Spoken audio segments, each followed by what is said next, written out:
Welcome to Lucid Stories. Just relax in your cozy bed and try to sleep with soothing sounds of rain and listening to the interesting story I am about to tell you. The House That Whispers at Night. There's a small town in the northern hills of Maine that barely shows up on maps. Most people pass right through it without knowing they did. No signs, no gas station, not even a diner. Just thick pine trees, an old road, and cold air that smells of soil and silence. But deep in those woods, there's a house. It's not abandoned, though it should be. People say it still belongs to the Hallow family, even though the Hallows vanished almost 30 years ago. Some say they left one winter night. Others claim they never left at all. And some swear they still see someone inside. This is the story of Marion Blake, a 41-year-old woman trying to disappear from her own life, who found something much older, and much lonelier, waiting in that house. Marion wasn't running from the law, or a failed marriage, or even a scandal. She was running from the weight of something simpler, emptiness. She had lost her father the winter before, and her job 2 months after. The apartment she lived in felt colder each night, not because of the temperature, but because of the silence. She packed 2 suitcases and left a note on her kitchen table that said, "I'll be gone a while. Don't worry." No one would read it. The cabin she found was cheap. Unreasonably cheap. Hidden down a forest road off Route 12, near the ghost town of Tranquil. The owner's listing had a strange description: quiet. Remote. Once owned by the Hallow family. Not for the faint of heart. She thought it was a joke. Or maybe bait for ghost hunting tourists. But Marion didn't believe in ghosts. She just wanted peace. The cabin, or rather, the house, was much larger than the photos made it seem. 3 stories tall, steep-roofed, with a gray skin of weather-worn shingles. Ivy wrapped the base like hands trying to pull it underground. Inside, the air was musty, like old books and pinewood. It smelled like time. Marion spent the first 2 days settling in. No cell service. No neighbors. Only the wind and the groaning of old wood at night. She liked it. Until she found the mirror. It was in the hallway on the 2nd floor. An antique, taller than she was, framed in dark, flaking wood carved with shapes, maybe vines, maybe worms. Hard to tell. She hadn't noticed it until her 3rd night. It hadn't been in the hallway before. She was sure of it. By the end of her first week, Marion started hearing it. Faint, almost like the house itself was breathing. Soft whispering sounds that came when she turned off the lights. She thought it was just the old wood shifting, the wind brushing against the eaves. But one night, lying still in bed, she heard a voice behind the wall whisper. "Stay still. Stay quiet. Watch." Marion froze. She waited an hour before getting out of bed. There was no one in the house. Only the mirror now stood in the hallway outside her room. Closer than before. Almost touching the doorframe. She moved it downstairs the next morning. But it came back. Marion avoided the mirror after that. She covered it with an old bedsheet and shoved it into the basement. Yet the whispers grew louder. And stranger. They didn't always speak in English. Sometimes they sounded like laughter, wet, breathy giggles just below the floorboards. Once, she heard sobbing in the walls, low and broken. One night, the power went out. She lit a candle and walked down to the basement to find the fuse box. The mirror was uncovered. And in it, her reflection was smiling. But she wasn't. Marion drove to the nearest library the next day, an hour away in the next town. She asked about the Hallow family. The librarian blinked at her like she'd just asked about a ghost. "You don't want to go digging into that," she said. Some places remember things. But Marian insisted. What she found made her blood cold. The Hallows were a family of 5. Lived in that house for generations.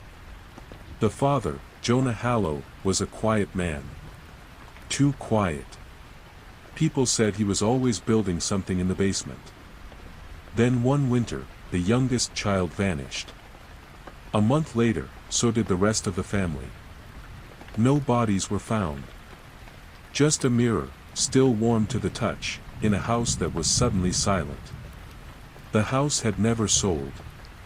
Just passed hands quietly, always empty.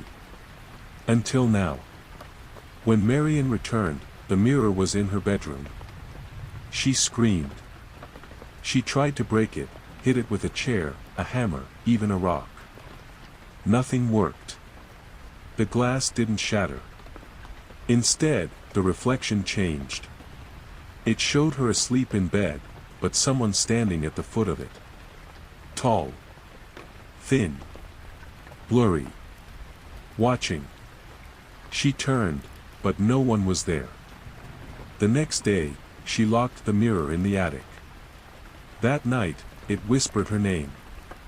Marian decided to leave. But the car wouldn't start. The road had vanished, trees where pavement had been. She was trapped. She stopped sleeping. The mirror was everywhere now, in the shower tiles, in the window panes, in the puddles outside. And in it, she saw herself, older.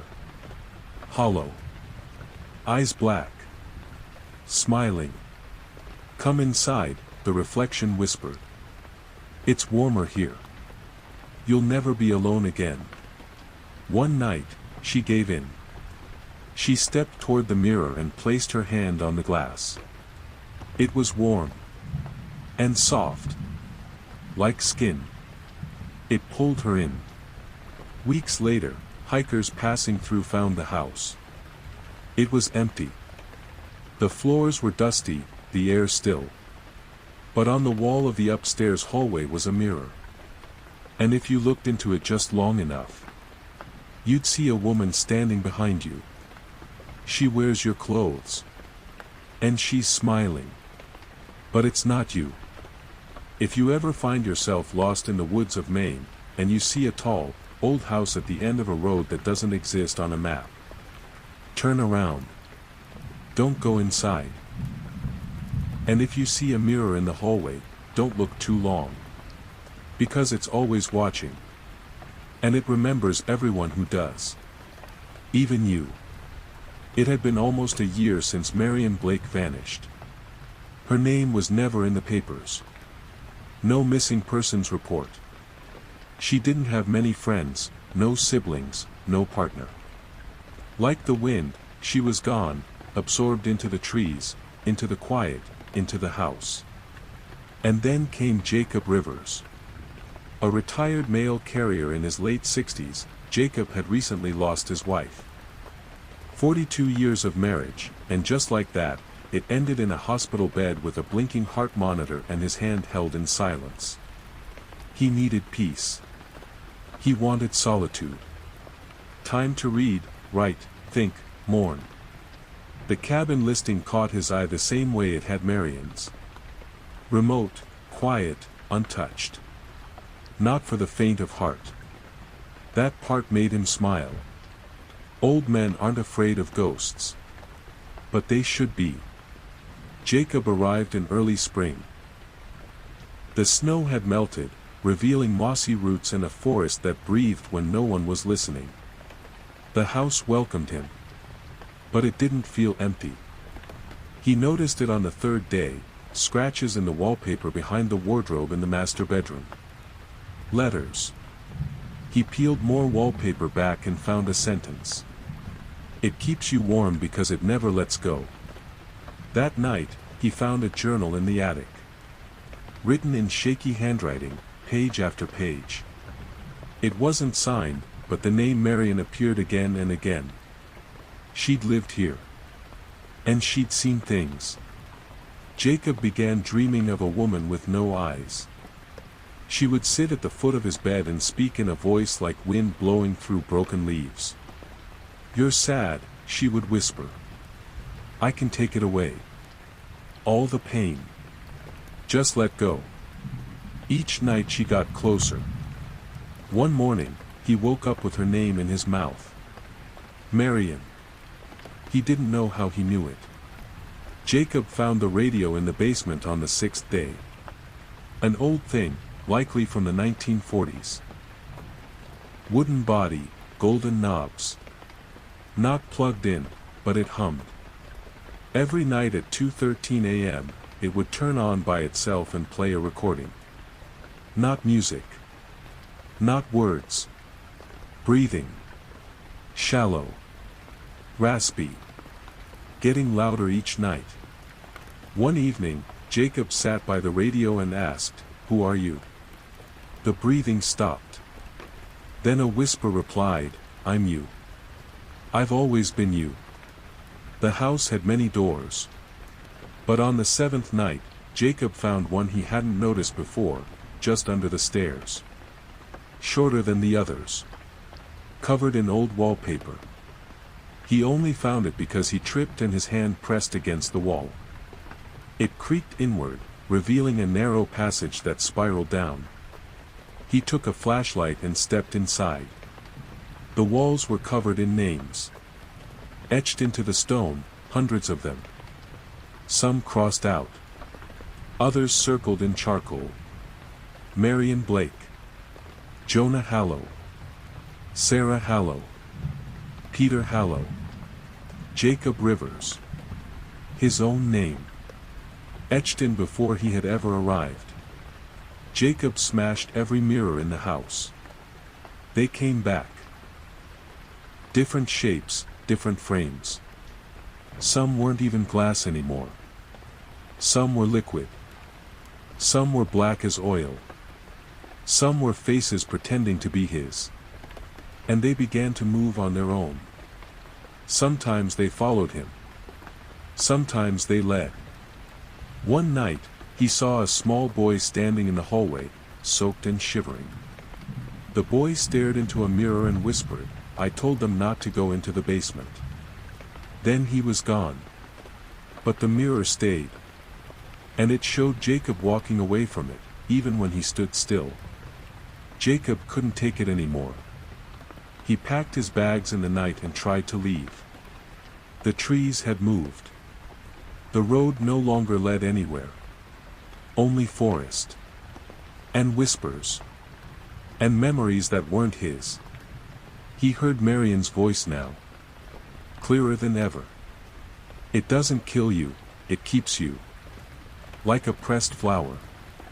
Like a ghost pretending to be alive." He stayed. He wrote in the journal.